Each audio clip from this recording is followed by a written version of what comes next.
ہمارے بزرگان دین اہل بیت کرام سے کیسی محبت کرتے تھے، اس واقعے سے اس کو سمجھیے۔ خواجہ قمر الدین سیالوی رحمۃ اللہ تعالی علیہ پنجاب کے بہت بڑے بزرگ گزرے ہیں، وصال ہو چکا، سیال شریف میں مزار مبارک ہے۔ آپ ایک محفل میں تشریف فرما تھے، کمال کی ہستی تھی، کمال کے بزرگ تھے،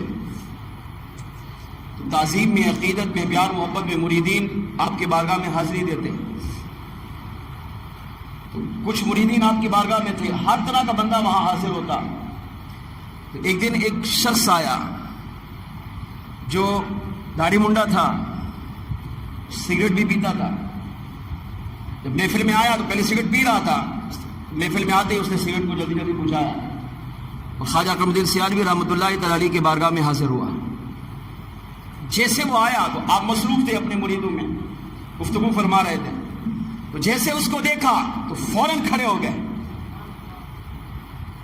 اپنی مسند چھوڑی، اللہ کے ولی کی بات کر رہا ہوں، مسند چھوڑی، آگے گئے، اس کا استقبال کیا، اس کو عزت دی، سلام کیا، مصافحہ کیا، اس کو سینے سے لگایا، تو ہاتھ پکڑ کر اپنی مسند کے قریب لائے اور اپنے برابر میں بٹھایا۔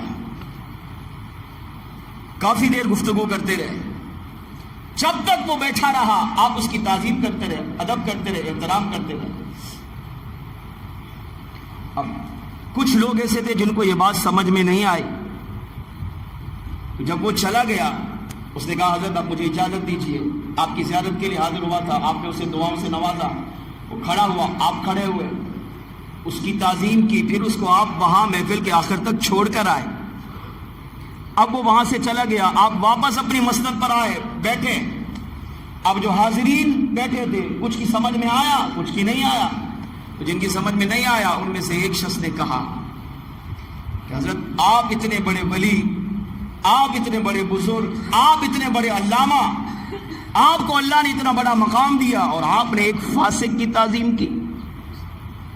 یہ تو داڑھی منڈا ہے، یہ تو نماز بھی نہیں پڑھتا، یہ تو سب کے سامنے سگریٹ بھی پیتا ہے، اور نہ جانے کون کون سے گناہ کرتا ہوگا۔ جس کا ظاہری حلیہ درست نہیں ہے اس کا باطن کیسے اچھا ہوگا؟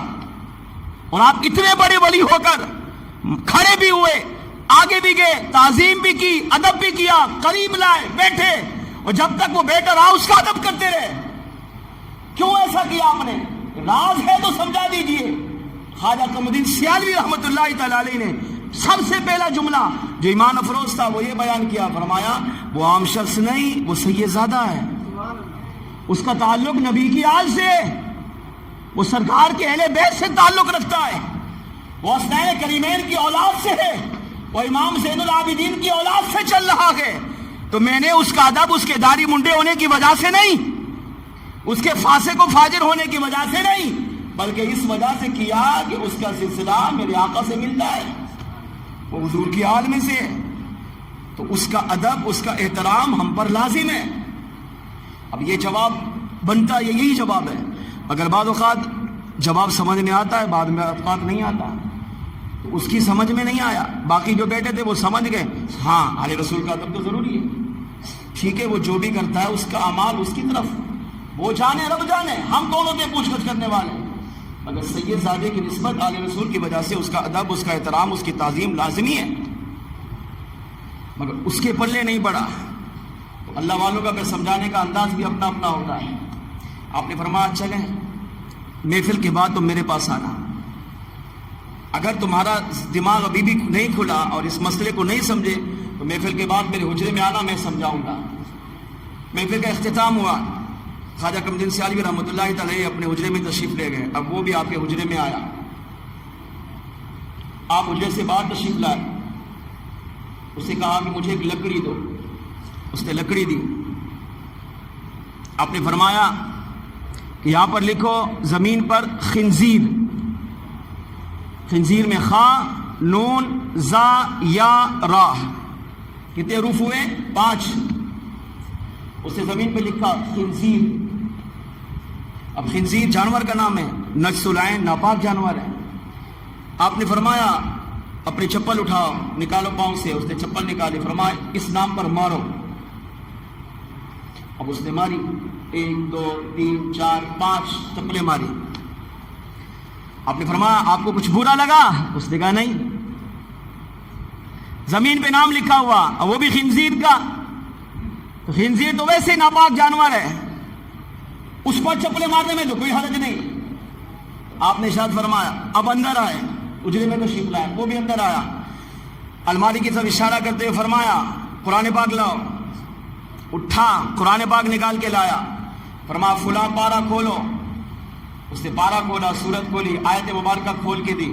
اب اس میں وہ آیت کریمہ جس میں خنزیر کا تذکرہ ہے, اس میں اللہ تعالیٰ نے اس بات کو وعدے کیا. پارہ 6 سورۃ المائدہ رکوع نمبر 1 کے اندر پوری تفصیل موجود ہے, جس میں اللہ نے واضح طور پر اعلان کیا کون کون سی چیزیں اے میرے بندو تم پر حرام ہیں. اس میں خنزیر کا بھی تذکرہ کیا. اب آپ نے قرآن کو کھول کے رکھا, فرمایا یہاں کیا ہے؟ کہا خنزیر. کہا چپل اٹھائی, کہا اس کو مار. اس نے کہا حضرت کیا کہہ رہے ہیں آپ؟ اب جلال میں آ گیا, کیا کہہ رہے ہیں آپ؟ فرمایا کیا کہہ رہے ہیں, کیا مطلب؟ کیا لکھا ہوا ہے؟ خنزیر لکھا ہوا ہے, تو مار. ابھی تو مار رہا تھا. جب یہی لفظ خنزیر میں نے زمین پہ لکھوایا تو تو نے لکھا, اور میں نے کہا اس کو 5 چپل مار تو تو نے ماری. وہاں تمہیں کوئی مسئلہ نہیں ہوا. اب یہی لفظ خنزیر اب قرآن میں ہے تو یہاں بھی مار, کیونکہ لفظ کے آنے سے خنزیر تو نہیں بدلے گا, خنزیر خنزیر ہی رہے گا. آپ اس کو زمین پہ لکھے, دل پہ لکھے, تحریر میں لکھے, کہیں بھی لکھے, قرآن میں ہو, وہ جانور ناپاک ہی رہے گا. شان فضیلت تو نہیں بن جائے گی اس کی. اس نے کہا ہاں. تو فرمایا جب وہاں زمین پر تو نے خنزیر لکھ کر مارا تو قرآن میں بھی تو لفظ خنزیر ہے, تو اس کو بھی چپلیں مار. اس نے کہا اگر اس کو چپل ماروں گا تو پھر تو ایمان ہی جائے گا, پھر تو میں مسلمان کہاں رہوں گا, یہ تو قرآن کی توہین ہوگی.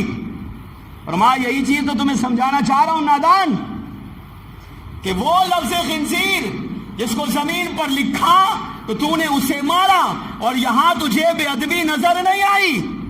مگر یہی لفظ خنزیر جب قرآن میں آ گیا تو اس لفظ خنزیر کو قرآن سے نسبت ہو گئی, یہ قرآن سے جڑ گیا, اس کا تعلق قرآن کی آیات سے ہو گیا. اب یہ اللہ کا کلام بن گیا. جب لفظ خنزیر کو اللہ سے, اللہ کے قرآن سے نسبت ہو گئی تو اس کی تعظیم, اس کا احترام اتنا ضروری ہو گیا جتنا پورے قرآن کا احترام کرنا ضروری ہے. فرمایا اسی طرح سید زادہ اگرچہ تمہارے سامنے گناہ بھی کر رہا ہو, فاسق و فاجر بھی ہو, اس کے عمل کو تو برا سمجھو, لیکن اس کا ایک تعلق امام الانبیاء کی ذات سے بھی ہے, اس کا ایک تعلق پنجتن پاک سے بھی ہے, اس کا ایک تعلق حسنین کریمین سے بھی ہے, امام زین العابدین کی اولاد سے بھی ہے. فرمایا اس لیے جب وہ سید زادہ اپنی نسبت امام عالی مقام سے جوڑ چکا, وہ حضور کی آل میں داخل ہو گیا, حضور کی آل کے ضمن میں آ چکا ہے. فرمایا اس طرح اس کی تعظیم, اس کا احترام بھی تم پر اپنے آپ پر لازم اور ضروری ہے. جس طرح خنزیر کا ادب قرآن میں ہوگا تو ضروری کریں گے, اب ماریں گے تو ایمان جائے گا, اسی طرح اہل بیت اور سید زادوں کا ادب بھی اسی طرح ضروری.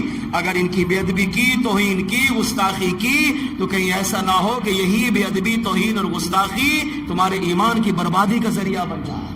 اگر نجات چاہتے ہو تو پھر ان کی تعظیم, ان کا ادب و احترام اپنی ذات پر لازم کر لو. بالکل آسان لفظوں میں پہلے زبانی سمجھایا مگر پلے نہیں پڑا, تو آپ نے مثال دے کر, پریکٹیکل کر کے, مشق کر کے سمجھایا, تاکہ ساری زندگی اس کے دل میں اہل بیت کرام کی محبت, تعظیم, پیار کو آپ نے پیدا فرما دیا.